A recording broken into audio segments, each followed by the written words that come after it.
Well, I did it again. The virtual store to sell all your unwanted gear caught me browsing and suggested this, the Electro 35 GTN. And without hesitation, because I have zero self-control, I just had to hit buy it now. This Electro 35 model is one of the many variants that Yashica made. Now, many people also know this as Spider-Man's favorite camera, but I tend to think of this as my new favorite camera.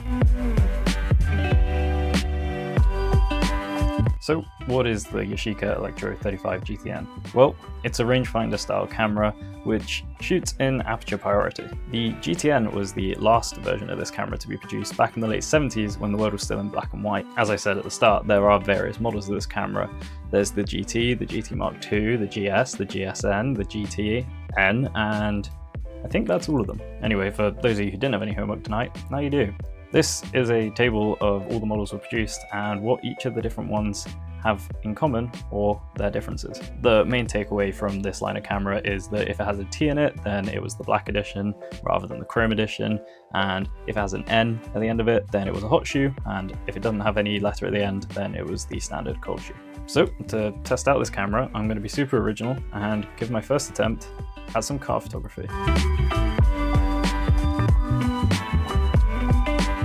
So every month in my town there is a cars and coffee meetup. I'd never been before, but I was interested in finding out what it was all about, and I thought I'd be original by taking a film camera just to show those Sony lovers that bigger doesn't always mean better, and to prove to my mother that I can sometimes stand out from the crowd.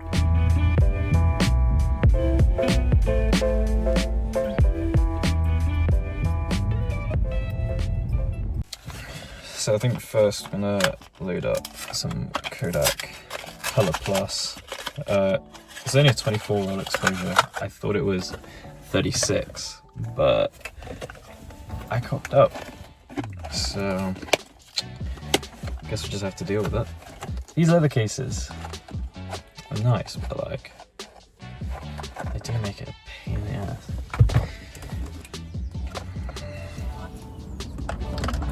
I'm being watched. There we go. Alright.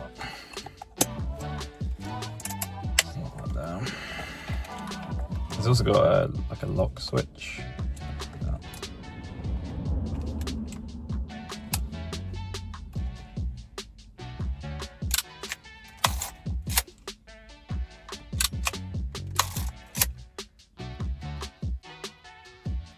Right.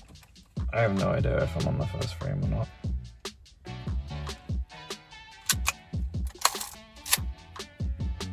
Well, I guess we'll find out. I'll either have 23 or 24 shots, because the reader in the top corner isn't very obvious. So yeah, it turns out I did take a shot, and I would now normally give you the whole spiel about it being a happy accident because that's all film photographers go on about. But no, this was a complete waste of time, and now I'm down to only 23 shots rather than 24 when I originally thought I had 36.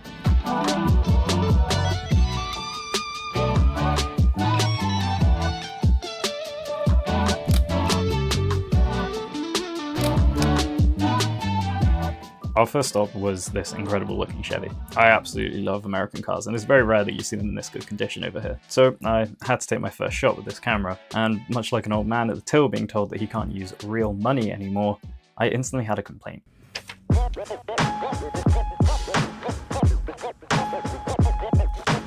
It's this, the shutter button. You see, this shutter button is like one of those chewy drumsticks, not the ones that you get on the stick, those are way too hard. This is more like the ones that come in a bag. It's just all kinds of spongy. Just continually carries on pressing down until eventually it takes a photo. Not that you would know that you've taken a photo, because as you can hear, it's so quiet. When you're out in a crowded environment, it was very hard to hear that I'd even taken a shot. Quite frankly, even a Navy SEAL would be impressed by the stealth of this camera.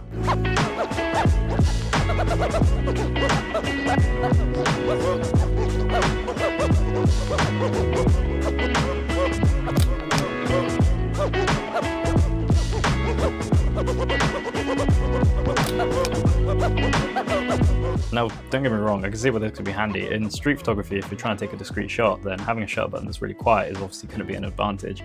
But when you're trying to just get used to a new camera, sometimes not knowing whether you've pushed the shutter away in yet or not can be a bit annoying. I think it was probably made worse given that I've just switched from using an Olympus XA2 for the entire weekend before this.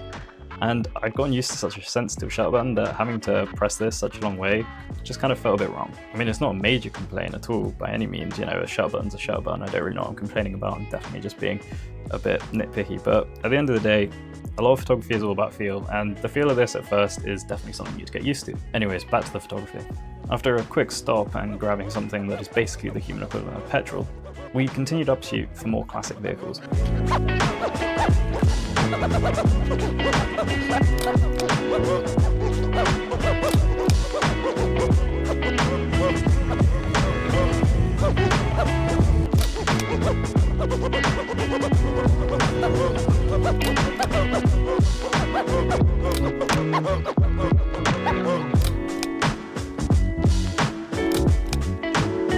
So I now know what you're just dying to ask. How does the metering work on this bad boy?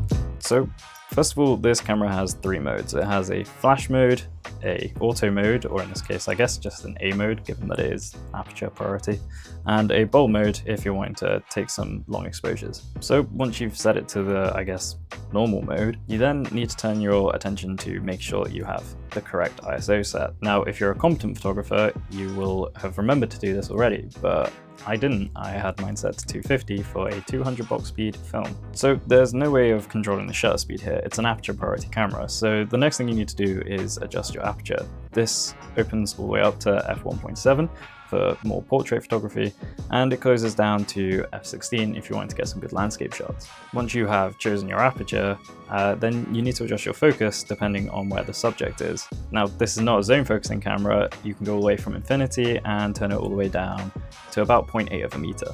So now that you've got that all set up, the light meter located just above the lens will decide the shutter speed. Now this is where the metering on this camera comes into play.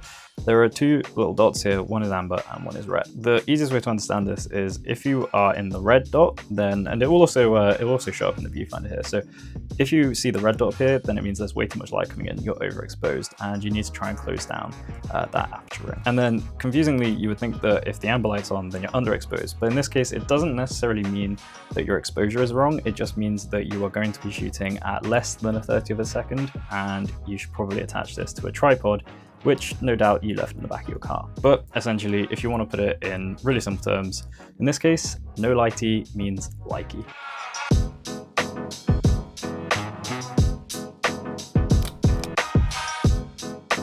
So I just want to quickly also focus a little bit more on focusing on this camera. Being a rangefinder, there is a rangefinder patch in this camera. So when you're trying to find the focus, you'll look down the camera and you'll see 2 images. No, you are not going crazy. This is just how a rangefinder patch works. You then need to adjust the dial until both the images seem to be overlaid over the top of each other and you're not seeing double anymore. Now, I would say this is pretty easy, but I showed both of my parents exactly how to use this camera and neither of them could see this rangefinder patch without their glasses on. So I guess just don't be long-sighted or just remember your glasses.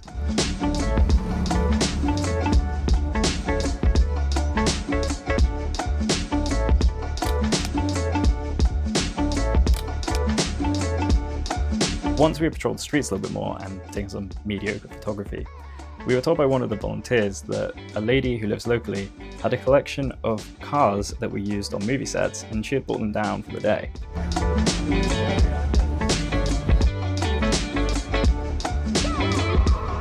It was pretty cool. There was a whole bunch of classics here from various different movies. There was the DeLorean from Back to the Future and Herbie from the Herbie movies. However, I do feel that given this was set outside a care home, I do feel that putting the DeLorean here, I couldn't tell if it was just a cruel joke on the residents or just the only place they could find.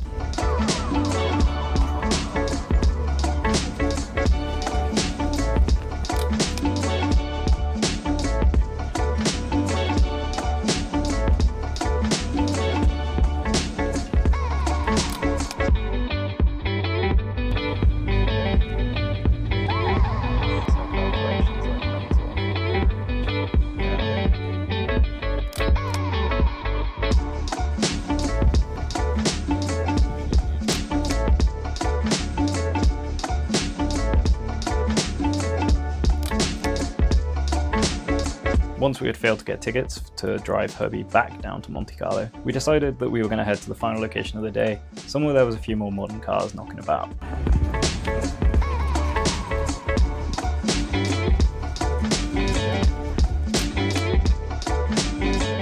Now, I know this isn't a car photo, but this is quite possibly one of my favorite photos I've taken on film so far. Not that the bar was too high. I love the dreamy feel of this shot. I feel like it just really captures the moment well, and I'm really happy with it.